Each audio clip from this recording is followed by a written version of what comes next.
आज हम वोकैबुलरी का छठा सेशन देखने वाले हैं। हम हर रोज आपके लिए वोकैबुलरी का एक सेशन लेकर आते हैं जो आपके एग्जाम में बहुत हेल्पफुल है। अगर आपने पहले वाले सेशन नहीं देखे हैं तो आप कार्ड पर क्लिक कर सकते हैं। आज के जो हमारे वर्ड्स हैं वो एक रूट से संबंधित हैं जिस रूट को पैथी बोलते हैं। ये जो पैथी रूट है इसके दो मीनिंग निकलते हैं और दोनों से ही अलग अलग वर्ड्स बनते हैं। एक इसका मीनिंग निकलता है डिजीज, डिजीज बोले तो बीमारी। एक पैथी आपको जहां नजर आएगा उसका मतलब या तो बीमारी हो सकता है या फिर फीलिंग्स हो सकता है, भावनाएं हो सकता है।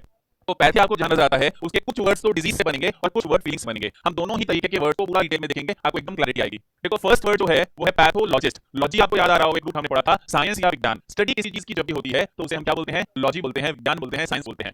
पैथोलॉजिस्ट क्या हो जाएगा? एक ऐसा इंसान जो डिजीज के, बीमारी की स्टडी करता है। अब देखो जनरली हॉस्पिटल्स में एक इंसान होता है, एक डॉक्टर होता है जो पैथोलॉजिस्ट होता है। वो क्या करता है? वो जनरली कहां बैठता है? जहां पर सारी टेस्टिंग हो रही होती है। वो इंसान, वो डॉक्टर टेस्ट करके पता लगाता है कि बीमारी कौन सी है, डिजीज कौन सी है। जो हर तरीके के डिजीज की पढ़ाई करता है उस डॉक्टर को हम पैथोलॉजिस्ट कहते हैं।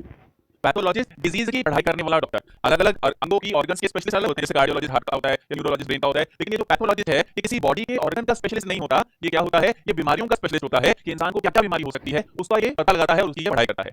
नेक्स्ट वर्ड अगर आप देखो तो हमने पैथोलॉजिकल बना दिया। अगर आप गौर फरमाएंगे तो ये इस्ट लगे होने की वजह से ये वर्ड एक नाउन के जैसे काम कर रहा था और पीछे हमने अल लगा दिया। जैसे सोसाइटी में सोशल लगा दिया, इकोनॉमी में इकोनॉमिकल लगा दिया, फ्रूगल लगा दिया। तो ये अल लगाने से क्या बन जाते हैं? एडजेक्टिव बन जाते हैं, क्योंकि अल जो सफिक्स है वो एडजेक्टिव का सफिक्स है। पैथोलॉजिकल एक एडजेक्टिव है। एडजेक्टिव होने का मतलब क्या है? इस वर्ड का मतलब क्या है? पहले पैथोलॉजिकल, अगर किसी भी चीज को आप बोलते हो कि जैसे मान लो कोई व्यक्ति है, मैं उससे बोलता हूं कि he is a pathological liar. Pathological liar बोल रहा हूं, लायर का मतलब क्या हो जाएगा? झूठा है वो। लेकिन अगर वो पैथोलॉजिकल झूठा है मतलब कि झूठ बोलना उसके लिए एक बीमारी बन गई है, उससे कंट्रोल ही नहीं हो सकता, वो झूठ ही बोलता है। झूठ बोलना उसकी क्या है? बीमारी है। वो इच्छा से झूठ नहीं बोल रहा, बीमारी बन गई है उसका झूठ बोलना, तो वो एक पैथोलॉजिकल लायर हो जाएगा। जब कोई चीज आपकी बीमारी बन जाती है तो आप पैथोलॉजिकल हो जाते हो। तो पैथोलॉजिकल होना मतलब क्या होता है? किसी चीज का बीमारी बन जाना। आई होप आपको समझ में आ रहा होगा। पैथोलॉजिकल लायर, झूठ बोलना उसकी बीमारी है।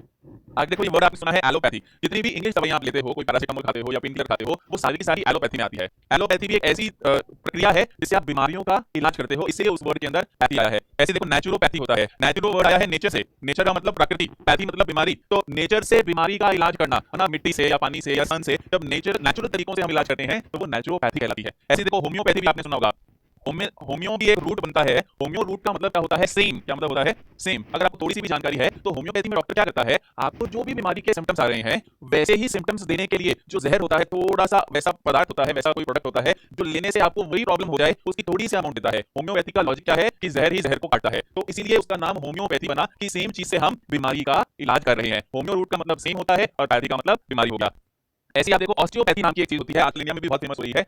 ऑस्टियो जो रूट है वो बोन्स के लिए यूज होता है। किसके लिए? बोन्स, हड्डियों के लिए ऑस्टियो यूज होता है। ऑस्टियो मतलब हड्डी, पैथी मतलब डिजीज। ऑस्टियोपैथी एक ऐसी प्रक्रिया है इलाज की जिसमें डॉक्टर ये नहीं मानता कि आपके कोई और प्रॉब्लम है। डॉक्टर ये बोलता है कि आपकी हड्डियों की मूवमेंट हो गई है थोड़ी सी, वो परफेक्टली अपनी प्लेस पर नहीं है, अपनी जगह पर नहीं है, इसीलिए आपको ये बीमारियां हो रही है। तो ऑस्टियोपैथी में वो कोई दवाई नहीं देते आपको, डॉक्टर आपकी ही बोन्स को थोड़ा सा कुछ मूव करके अपनी जगह पर सेट कर देता है और इससे आपका इलाज करता है। तो जब बोन्स की वजह से, हिंदी में से अस्थि चिकित्सक बोलते हैं, अस्थियां बोलते हैं बोन्स को, तो अस्थि चिकित्सक क्या होता है? जो बोन्स की सेटिंग से आपके इलाज करता है, तो वो ऑस्टियोपैथी हो जाएगा। अब देखो जहां जहां पैथी आ रहा है उसका मतलब कहीं ना कहीं डिजीज से रिलेटेड है। ऐसे लास्ट वर्ड देखो डिजीज वाला, पैथोजन।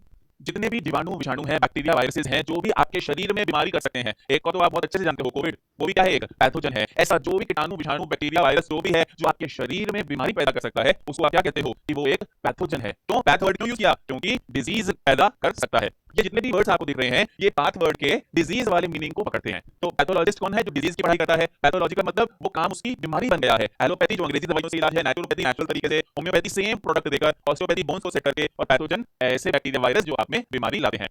अब आगे हम देखने वाले हैं कि ये pathy as a feeling, pathy word कहीं पर फीलिंग के तरीके से यूज हो रहा हो, वो कौन से वर्ड्स हैं वो हम इस स्लाइड में देखने वाले हैं। अगर आप देखो टेली वर्ड हमने पहले पढ़ा था, पिछली स्लाइड में, सॉरी पिछली क्लास में हमने पढ़ा था कि टेली क्या होता है? दूर। टेलीविजन दूर से देखना, टेलीफोन दूर से फोन पे बात, टेलीस्कोप दूर का जो दिखाता है। टेली का मतलब दूर, पैथी का मतलब फीलिंग। तो दूर तक भावनाएं पहुंच जाए, इसको टेलीपैथी कहते हैं। आप अपने किसी फ्रेंड को फोन करते हो और वो कहता है यार मैं भी तेरे बारे में सोच ही रहा था, हो सकता है झूठ भी कह रहा हूं, पर अगर वो सच कह रहा है तो उसको क्या हुआ है? टेलीपैथी हुआ है। आप घर पे फोन करते हो, आपके पेरेंट्स को किसी तरीके से पता ही होता है इसकी क्या गड़बड़ चल रही है, वो क्या है? टेलीपैथी है। जब दूर तक ऑटोमेटिकली भावनाएं पहुंच जाए, क्या पहुंच जाए? फीलिंग्स पहुंच जाए दूर तक, तो दूर और फीलिंग्स टेलीपैथी वर्ड बन जाएगा। सिंपैथी, सिंपैथी क्या होता है? बहुत ही कॉमन वर्ड है, सहानुभूति दिखाना किसी के लिए कि मैं तुम्हारा दुख दर्द समझता हूं, तुम्हें जो भी प्रॉब्लम हो रही है मैं वो समझता हूं, मैं तुम्हारे साथ हूं। ये शो करना क्या कहलाता है? आप क्या दे रहे हो उसको? सिंपैथी दे रहे हो, आप उसका दर्द बांट रहे हो, तो सिंपैथी है। यस, सिंपैथी में पैथी क्या है? फीलिंग का, भावनाओं का रोल अदा कर रहा है। एपैथी, ए मतलब नेगेटिव, पैथी मतलब फीलिंग, एपैथी मतलब नो फीलिंग। जब एपैथी होती है तो इन डिफरेंस आ रहा है। इन डिफरेंस और एपैथी एक ही वर्ड है, सिनोनिम्स है दोनों। डिफरेंस का मतलब फर्क, अंतर। इन डिफरेंस मतलब नेगेटिव। जब आपको कोई अंतर नहीं पड़ता, कोई फर्क नहीं पड़ता, कुछ हो रहा है या नहीं हो रहा, यू डोंट केयर, बाहर में जाओ, हमारे को कोई नहीं लेना देना, ऐसा एटीट्यूड आपका होता है, तो वो एपैथी है। जब सामने वाले का दुख दर्द समझते हो तो सिंपैथी है। जब तुम दुखी रहो, तुम खुश रहो, मुझे कोई फर्क नहीं पड़ता, तो एपैथी है। और इससे एक कदम आगे हम चलते हैं तो उसे एम्पैथी बोलते हैं। एम्पैथी क्या होता है? सिंपैथी के भी ऊपर का वर्ड है। सिंपैथी में मैं तुम्हारा दुख दर्द समझता हूं, एम्पैथी में तुम्हारा दुख दर्द तुम्हारा नहीं मेरा है। जब तुम अपने आप को सामने वाले से कनेक्टेड फील करते हो, गलत मत जाओ, दूसरा एग्जांपल देता हूं। जैसे एक माँ और बच्चा साथ में जा रहे हैं, बच्चा गिरता है, चोट लगती है, कभी कभी माँ के आंसू निकल जाते हैं, तो ये क्या है? एम्पैथी है। इस सामने वाले की फीलिंग तुम्हें अपनी ही लगती है, तो वो एम्पैथी है। टेलीपैथी दूर तक फीलिंग्स, सिंपैथी सहानुभूति, दुख दर्द को समझना, apathy I don't care, go to help, empathy तुम्हारा दुख दर्द तुम्हारा नहीं मेरा है, पूरा एक हो जाना सामने वाले की फीलिंग के साथ। यस, यहाँ पर आओ एंटीपैथी। एंटी का मतलब विरोध, जब आप अगेंस्ट हो किसी के, अगेंस्ट वाली फीलिंग्स है तो एंटीपैथी है। ये तीनों वर्ड जो आपको दिख रहे हैं, ये तीनों ही क्या है? सिनोनिम्स है। एंटीपैथी हॉस्टिलिटी, एनिमोसिटी, हॉस्टाइल होना। हॉस्टिलिटी और हॉस्टाइल में फर्क क्या होगा? देखो, हॉस्टाइल होना एक एडजेक्टिव है, आपके बारे में अधिक जानकारी है, आपका नेचर हॉस्टाइल है, आपका बिहेवियर हॉस्टाइल है, मतलब क्या? विरोध करने वाला है, अगेंस्ट वाला है।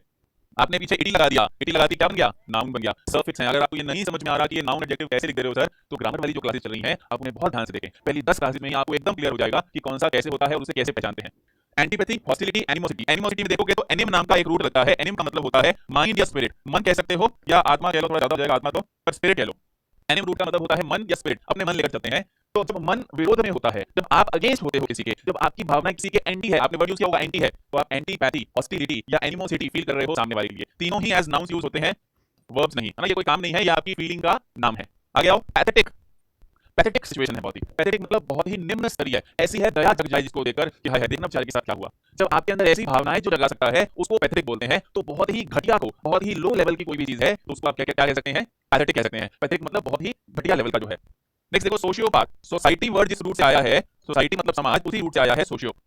सोशियोपैथ, समाज की बीमारी। ये एक्चुअली बीमारी में आएंगे ये दोनों वर्ड्स, ये थोड़ा सा पिछले वाली में आने चाहिए थे, ये पिछली साइड में आने चाहिए थे। पाथ मतलब यहाँ पर बीमारी है, सोशियोपैथ मतलब समाज की बीमारी है। कुछ लोग होते हैं जो एंटी सोशल एलिमेंट होते हैं, समाज के विरुद्ध होते हैं। ये जितने भी मास मर्डर्स हो रहे हैं या जितने भी लोग दंगे फसाद करते हैं, इनको सोशियोपैथ बोलते हैं। ये लोग कंट्रोल नहीं कर सकते, ये लोगों के समाज को बर्बाद करने पर तुले रहते हैं, ऐसे लोगों को सोशियोपैथ हम कहते हैं। इनको एक बीमारी है ये, जो सोसाइटी के अगेंस्ट करती है इनको, बिल्कुल ऐसे ही। लेकिन इससे एक कदम आगे होते हैं साइकोपैथ। साइकोपैथ वर्ड में यूज हो रहा है साइकी। साइकी का मतलब भी माइंड होता है, यहीं से वर्ड आते हैं साइकोलॉजिस्ट, है ना? साइकोलॉजिस्ट आपने सुना होगा, साइकोलॉजिस्ट मन की बीमारियों का इलाज करते हैं। साइकियाट्रिस्ट आपने सुना होगा। तो साइकी का मतलब माइंड होता है, पाथ का मतलब बीमारी होता है। तो साइकोपैथ भी सोशियोपैथ जैसे होते हैं, ये भी समाज के विरुद्ध होते हैं, एंटी सोशल एलिमेंट्स होते हैं। और ये एक कदम और आगे होते हैं, ये दिखाते ऐसे हैं सब नॉर्मल है, इनको देखकर आपको लगेगा ये नॉर्मल इंसान है, एकदम इसमें तो कोई दिक्कत ही नहीं है, और फिर एकदम से वो बहुत बड़ा दंगा फसाद कर देंगे, बम ब्लास्ट कर देंगे, कुछ कर देंगे। ये दिखावा नॉर्मल होने का करते हैं, पर अंदर ही अंदर ये चालें चलते रहते हैं समाज के विरुद्ध। कोई भी जो सोशियोपैथ है वो दिखाने का काम ही नहीं कर सकते, वो तो पागल है ही है। लेकिन साइकोपैथ बाहर से तो नॉर्मल दिखते हैं, पर अंदर से बहुत ही एंटी सोशल होते हैं। तो सोशियोपैथ और साइकोपैथ, इन सारे वर्ड्स को अगर हम एक बार रिवाइज करें, टेलीपैथी का होता है दूर तक फीलिंग्स को पहुंचाना, है ना? फीलिंग्स ऑटोमेटिकली पहुंच जाए। सिंपैथी, मैं तुम्हारा दुख दर्द समझता हूं। एपैथी या इंडिफरेंस, आई डोंट केयर, मुझे कोई फर्क नहीं पड़ता। एम्पैथी, तुम्हारा दुख दर्द तुम्हारा नहीं मेरा है, पूरी तरीके से एक मानते हो आप अपने आप को और सामने वाले को। एंटीपैथी, हॉस्टिलिटी, एनिमोसिटी, आपको दुश्मनी है, आप अगेंस्ट हो सामने वाले के। पैथेटिक बहुत ही घटिया सिचुएशन है, निम्न स्तरीय सिचुएशन है। Sociopath anti social elements, psychopath दिखाएंगे नॉर्मल पर होंगे anti social. Yes, I really hope आपको ये वर्ड समझ में आ रहे होंगे। ये हमने जो वर्ड्स के डिजीज वाले पैथी के, ये हमने जो वर्ड के ये फीलिंग वाले, ये दो भी कौन से हैं? ये भी डिजीज के हैं। इन दोनों में भी पैथी का मतलब डिजीज ही है। अब मैं क्या कर रहा हूं, कुछ वर्ड्स आपको, ये तो एनिम रूट आपको दिख रहा है, माइंड या स्पिरिट का, स्पिरिट इसका सही मतलब है एक्चुअली। इसके एक दो वर्ड हम करते हैं। एनिम रूट है, इस एनिम रूट से ही वर्ड आता है एनिमल। एनिमल कौन होता है? जानवर कौन होता है? जिसके अंदर एक स्पिरिट होती है, एक आत्मा होती है, जो इधर उधर मूव कर सकता है, बोल सकता है, देख सकता है, खा सकता है, उसको हम एनिमल बोलते हैं। बिल्कुल यहीं से एनिमेशन वर्ड आता है। एनिमेशन करने का मतलब क्या? आप पिक्चर्स को चलाते हो, कुछ कार्टून्स को चलाते हो, उसको आप एनिमेशन बोलते हो। तो एनिमेशन में ऐसा लगता है जैसे उसके अंदर जान है, उसके अंदर एक स्पिरिट है, उसके अंदर एक आत्मा है। तो अगर लगता है उसके अंदर जान है तो वो एनिमेशन है, और क्योंकि ये शन लगा हुआ है इसलिए ये एक नाउन है, ये एक काम नहीं है, ये एक नाउन है। फिर है इन एनिमेट। इन लग गया मतलब आपने उसको नेगेटिव कर दिया। एनिमेट मतलब जिसमें जान है, इन एनिमेट मतलब निर्जीव, जिसमें कोई जान नहीं है, जो एक स्थिर वस्तु है। जैसे this pen is an in animate object. In animate object मतलब इसमें कोई जान नहीं है, इसमें पता नहीं लगता कि कुछ है या नहीं है। तो इन एनिमेट एक एडजेक्टिव के तरीके से यूज होता है, जिसका मतलब क्या है कि उसमें कोई जान नहीं है। यस, आई होप आपको समझ में आ रहा है। इधर आओ, मैग्नानिमस। मेगा का वर्ड आपको सुना हुआ है, मेगा जो रूट है, मेगा का मतलब क्या होता है? बहुत बड़ा, विशाल। मेगा, कोई भी चीज मेगा, बम्पर मतलब बहुत बड़ा। एनिमस मतलब माइंड या स्पिरिट, जो आपकी स्पिरिट है, जो आपकी आत्मा है, वो मेगा है, बहुत बड़ी है। आप विशाल हृदय वाले हो, आपका दिल बहुत बड़ा है, आप छोटी मोटी चीजें दिल पे ही नहीं लेते। कोई बात नहीं, कुछ हो रहा है नहीं हो रहा है, किसी से कोई गलती होगी, आप नहीं बुरा मानते, कोई बात नहीं, चलता है सब। जब आप बड़े हृदय वाले हो, जब आप दूसरों को माफ कर देते हो, ऐसे इंसान को क्या बोलेंगे हम? कि वो मैग्नानिमस इंसान है, बहुत बड़े दिल वाला इंसान है, बहुत दिलेर इंसान है। इसका एंटोनिम प्यूसिलैनिमस। प्यूसिलैनिमस का मतलब होता है एकदम छोटे से दिल वाला, एकदम छोटा सा मन है जिसका, छोटी छोटी बात पे अटक जाता है। जो तूने मेरी बोतल से पानी क्यों पिया, मेरे 2 रुपए वापस कर दे, कोई भी छोटी सी बात होगी उस पे अटक जाएगा, सामने वाले की गलतियां बार बार सुनाता रहेगा। एकदम छोटे दिमाग वाला, छोटे मन वाला, छोटे हृदय वाला जो इंसान है, वो प्यूसिलैनिमस होता है। मैग्नानिमस बड़े दिल वाला दिलेर इंसान, प्यूसिलैनिमस छोटी सी बात पे जो अटका रहता है, वो प्यूसिलैनिमस। आई होप आपको समझ में आ रहा है। यूनैनिमस। उनो बोलते हैं वन को, उनो न्यूमरो उनो नंबर वन, उनो बोलते हैं लैटिन में रूट है वन, वन ओनली वन। तो यूनानिमस क्या होता है? जब सबकी स्पिरिट्स, जब सबका मन एक ही हो जाता है तो उसे यूनानिमस बोलते हैं। मतलब क्या? 10 लोग बैठे हैं किसी कमरे में और 10 लोगों को मिलकर एक डिसीजन लेना है कि आगे क्या करना है, रूट ए चुनना है या रूट बी चुनना है। अगर 10 के 10 लोग बोले कि ए ही चुनना है तो 10 के 10 लोग क्या हुए हैं? यूनानिमस डिसीजन हुआ है ना? उन्होंने सबने मिलकर एक डिसीजन लिया तो वो क्या होगा? यूनानिमस होगा। जब सारे मन, जब सारी आत्माएं एक तरफ होती है, सारी स्पिरिट एक तरफ होती है, सारे मन एकजुट हो जाते हैं, एक हो जाते हैं, उसको यूनानिमस कहते हैं। यस, इक्वानिमस, इक्वी रूट है इक्वल के लिए, बराबर के लिए। इक्वल माइंड, इक्वल माइंड से मतलब क्या? कुछ अच्छा हो रहा है तो भी आप ऐसे ही हो और कुछ बुरा होता है तो भी आप वैसे ही हो। जो सुख और दुख दोनों में समान रहता है, जिसको बाहर की परिस्थितियों से फर्क नहीं पड़ता। जो भी हमारे पहुंचे हुए लोग होते हैं, साधु संत होते हैं, वो इक्वानिमस होते हैं, है ना? Enlightened people are equanimous. Equanimous क्यों बोलते हैं? कि बाहर अगर अच्छा या बुरा होता है तो उनके मन में फर्क नहीं आता, उनका मन इक्वल चलता है, वो खुशी रहते हैं, बाहर चाहे अच्छा हो चाहे बुरा हो। ऐसे इंसान को इक्वानिमस कहते हैं। ओयूएस ओयूएस ओयूएस ओयूएस मतलब क्या? एडजेक्टिव, एडजेक्टिव, एडजेक्टिव और चौथा भी एडजेक्टिव। यूनानिमिटी, इटी लगा दिया नाउन, इक्वानिमिटी, पुसिलैनिमिटी, मैग्नानिमिटी, इटी लगा दोगे तो चारों नाउन बन जाएंगे। एक बार फिर से वर्ड देखें। एनिमल वो है जिसमें जान नजर आती है, जिसका कोई मन है। एनिमेशन जो चलता फिरता, जिसमें जान डाल दी जाए। इनएनिमेट जो निर्जीव है, जिसमें कोई जान नहीं है। मैग्नानिमस विशाल हृदय वाला, पुसिलैनिमस छोटी सी बात पे जोर अटक जाए। यूनानिमस जब सब लोग एक मन के हो जाए, एक मत के हो जाए कि यही करना जी। और इक्वानिमस जो अच्छा हो या बुरा हो एकदम सेम मन में रहता है। तो ये जो वर्ड हमने पहले किए, ये पैथी के डिजीज वाले, ये जो किए ये पैथी के फीलिंग वाले, और ये जो किए ये एनिमस माइंड, एनिमस या एनिम जो रूट है माइंड की, उनसे किए। आई होप आपको ये वीडियो पसंद आया होगा। अगर